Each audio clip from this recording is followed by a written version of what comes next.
album to be number one in America. I hate Def Leppard. And I hate them anyway, but I hate. Viewers, imagine this, a rock legend adored by millions, yet secretly carrying a blacklist of bands he couldn't stand. At 66, Robert Smith, the enigmatic frontman of The Cure, finally let slip some of the names that defined his grudges in music history. Known for shaping the sound of post-punk and gothic rock, Smith's opinions carry weight, but they also shock, because some of the bands he dismissed were massive global icons. What exactly pushed him to despise them? Was it their style, their attitude, or something far more personal? Tonight, we break down 6 bands that Robert Smith openly rejected, and the surprising reasons why. Stay with us, because what you're about to hear will rewrite the way you think about the man behind the smeared lipstick and towering hair. To understand why Robert Smith's dislikes hit so hard, we first need to look at who he is in the world of music. Robert Smith isn't just a singer, he is the voice of a generation that felt out of place. With The Cure, he gave birth to anthems that spoke of loneliness, alienation, and raw emotion, influencing everyone from indie outsiders to mainstream pop stars. His signature look, the teased black hair, smeared red lipstick, and dark attire, wasn't just fashion, it was rebellion against the polished, plastic image of the 1980s music industry. That's why when Smith points his finger at certain bands, dismissing them as shallow or insincere, it cuts deep. These weren't just casual comments, they were reflections of his artistic philosophy, his demand for authenticity in a world where image often sold more than substance. And when a man with that kind of credibility calls out other acts, fans and critics pay attention. But who were the first targets of his disdain? The answer takes us right into the heart of the pop-dominated 80s. In the neon-drenched 1980s, few bands embodied glamour and excess quite like Duran Duran. They were the poster boys of MTV, armed with sleek music videos, model-like looks, and a polished pop sound that dominated radio waves. But for Robert Smith, that very sheen was the problem. He viewed them as the epitome of commercialized music, style over substance, gloss over grit. Reports and interviews from that era reveal Smith's open contempt for the way Duran Duran sold image as much as sound. For an artist who prided himself on honesty and emotional rawness, the band represented everything he fought against. Fans of The Cure remember his biting remarks, dismissing the pop darlings as shallow distractions in an industry too obsessed with glamour. This wasn't just rivalry, it was a clash of philosophies, authenticity versus artifice.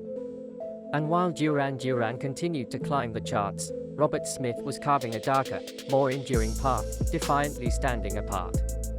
But as heated as that disdain was, it was nothing compared to the hostility he felt for another 80s giant, one led by a man named Morrissey. If Duran Duran drew Robert Smith's ire for being glossy, then the Smiths, or more specifically, Morrissey, provoked something deeper and more personal. While critics often try to lump The Cure and the Smiths together as leaders of the moody, alternative scene of the 1980s, Smith himself was quick to shut that comparison down.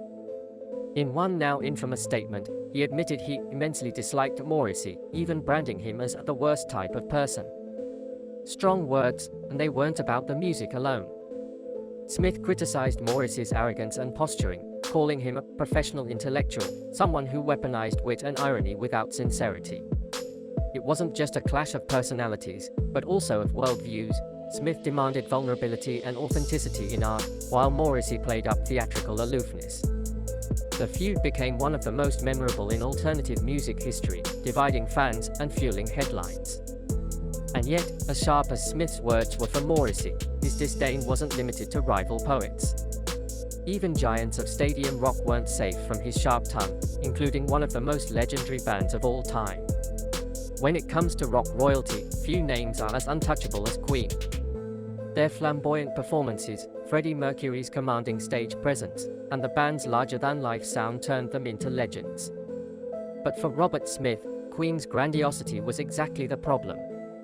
He saw their theatrical style as bloated and overindulgent, a spectacle that prioritized bombast over intimacy. Reports suggest Smith considered their approach the very opposite of what he believed music should be: raw, honest, and vulnerable. While millions adored Queen for anthems like Bohemian Rhapsody and We Will Rock You, Smith reportedly rolled his eyes at the excess, dismissing it as rock star showboating. It wasn't that he denied their talent, but he rejected the circus around it, the stadium grandeur that seemed worlds apart from his shadowy, introspective art.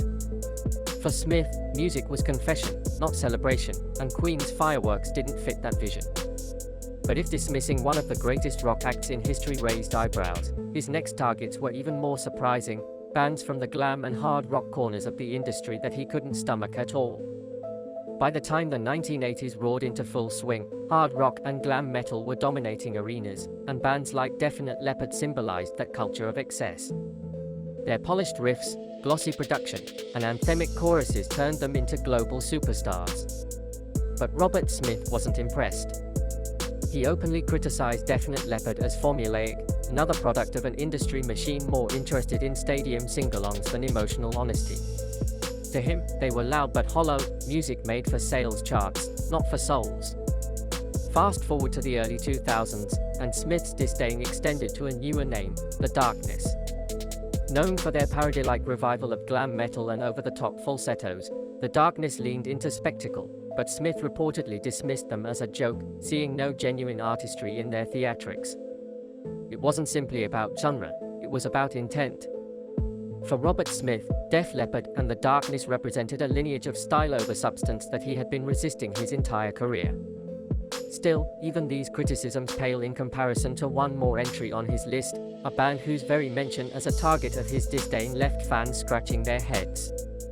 Among the most surprising names tied to Robert Smith's list of dislikes is none other than U2, one of the world's biggest rock acts.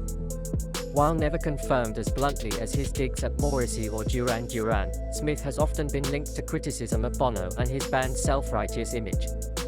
For Smith, U2 embodied the kind of grandstanding he found unbearable, a blend of political preaching, stadium anthems, and glossy production that clashed with his own ethos of raw honesty. In interviews, he hinted at skepticism toward bands that put themselves on a moral pedestal while still operating within the machinery of global fame. Fans picked up on this tension, often speculating that Smith's coldness toward U2 reflected his rejection of rock star savior complexes. And while millions around the globe lifted their lighters to With or Without You, Smith seemed to stand apart, unimpressed by what he saw as posturing. Whether whispered rumor or quiet truth, the association stuck, cementing U2 as a rumored member of the blacklist that revealed not just Smith's taste, but his deeply ingrained distrust of spectacle dressed up as sincerity. But if all these feuds sound harsh, they also tell us something profound about what Robert Smith valued above all else in music. When you lay all these names side by side, from the glossy polish of Duran Duran, the arrogance he saw in Morrissey, the theatrical bombast of Queen, the formulaic shine of Def Leppard, the parody excess of The Darkness, and even the moral grandstanding tied to U2, a clear picture of Robert Smith's worldview emerges. His so-called blacklist was never just about personal dislike, it was a statement of values. Smith stood for authenticity over image, vulnerability over ego, and intimacy over spectacle. Every band he criticized represented, in his eyes, a betrayal of those principles, music that sold dreams but lacked the scars of lived emotion. For fans, his candor has always been part of his charm, the refusal to play nice in an industry built on politeness and PR spin. At 66, these revelations don't just remind us of the bands he loathed, but also highlight the depth of his commitment to being uncompromisingly himself. And perhaps that is why The Cure's music still resonates decades later, because behind every note and every lyric stands a man unafraid to reject what he saw as hollow. The question for listeners now is this: do you agree with Smith's judgments, or do you think his grudges blinded him to the greatness others adored? One thing is certain, Robert Smith's honesty has ensured that his legacy, love him or hate him, remains unforgettable.